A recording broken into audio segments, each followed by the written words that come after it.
నమస్తే, నేను doctor Tarmaja, consultant gynaecologist, Akkineni women's hospital. ఈ వీడియోలో హై రిస్క్ ప్రెగ్నెన్సీ అంటే ఏంటి అనేది తెలుసుకుందాం. హై రిస్క్ ప్రెగ్నెన్సీ అని ఎప్పుడు అంటామంటే ప్రెగ్నెన్సీలో complications both to the mother and the baby ఉంటాయని ఎక్స్పెక్ట్ చేస్తే కనుక అది హై రిస్క్ ప్రెగ్నెన్సీ అవుతుంది. అండ్ ఇట్లాంటి ప్రెగ్నెన్సీలో కొంచెం క్లోజ్ మానిటరింగ్, కొంచెం క్లోజ్ ఫాలోఅప్, కొంచెం extra blood test, extra scans ఇవన్నీ చేయించుకోవాల్సి వస్తుంది.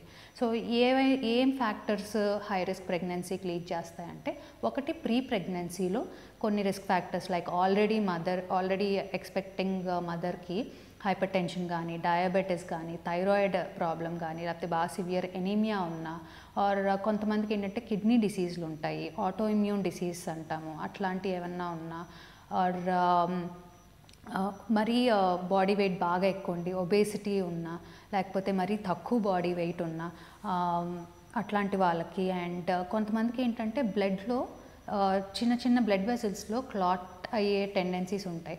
అట్లాంటి వాళ్ళు కూడా హై రిస్క్ ప్రెగ్నెన్సీకి వెళ్ళే అవకాశం ఉంటాయి. అండ్ కొన్నిసార్లు గర్భసంచిలో కణితులు ఉంటాయి, ఫైబ్రాయిడ్స్ అంటాం. ఆ ఫైబ్రాయిడ్స్ ఉండి ప్రెగ్నెన్సీ వస్తే కనుక అప్పుడు కూడా హై రిస్క్ ప్రెగ్నెన్సీ అవ్వచ్చు.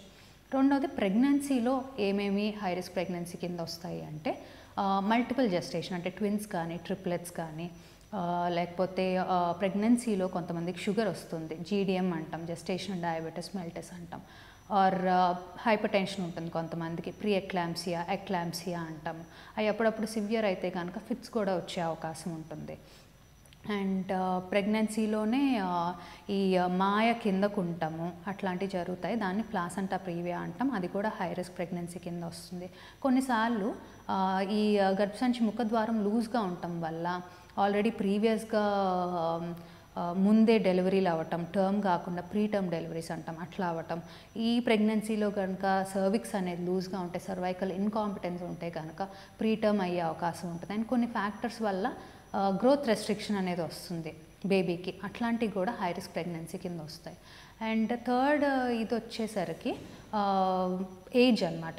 ఒకవేళ age of the expecting mother more than 35 years ఉన్నా, but or less than 17 years ఉన్నా, వాళ్ళు కూడా హై రిస్క్ ప్రెగ్నెన్సీ కిందకు వచ్చే అవకాశాలు ఉంటాయి. అండ్ కొంతమందికి స్మోకింగ్, ఆల్కహాల్, డ్రగ్ అడిక్షన్ ఇట్లాంటివి ఉంటాయి, వీళ్ళు కూడా హై రిస్క్ ప్రెగ్నెన్సీకి అయ్యే అవకాశాలు ఎక్కువ ఉంటాయి. సో ఎట్లా ప్రివెంట్ చేయొచ్చు అండ్ ఎట్లా మేనేజ్ చేయాలి హై రిస్క్ ప్రెగ్నెన్సీని?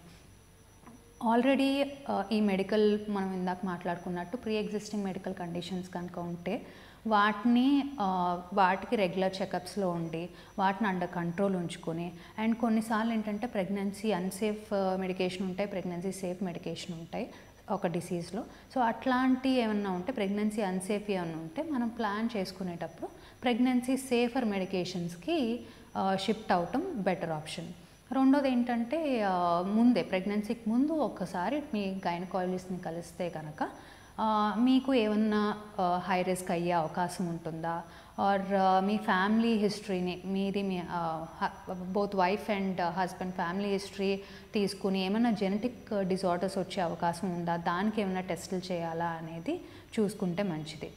అండ్ ప్రెగ్నెన్సీలో అయితే ఎర్లీగా డాక్టర్ దగ్గరికి వెళ్ళి కన్ఫర్మేషన్ దగ్గర నుంచి రెగ్యులర్ విజిట్స్లో ఉండి, and prenatal vitamins like folic acids, iron, calcium, vitamin D ఇట్లాంటివి వేసుకుంటూ హెల్తీ డైట్ తీసుకుంటా, హెల్తీ వెయిట్ మెయింటైన్ చేసుకుంటా ఉంటే, అండ్ ఎవరికైతే కొంచెం బ్లడ్ ప్రెషర్ ఇవన్నీ వచ్చే, షుగర్ అవన్నీ వచ్చే టెండెన్సీస్ ఉంటాయో వాళ్ళు రెగ్యులర్గా బీపీ మానిటరింగ్ చేసుకుంటా, రెగ్యులర్గా షుగర్ మానిటరింగ్ చేసుకుంటా ఉండి అండ్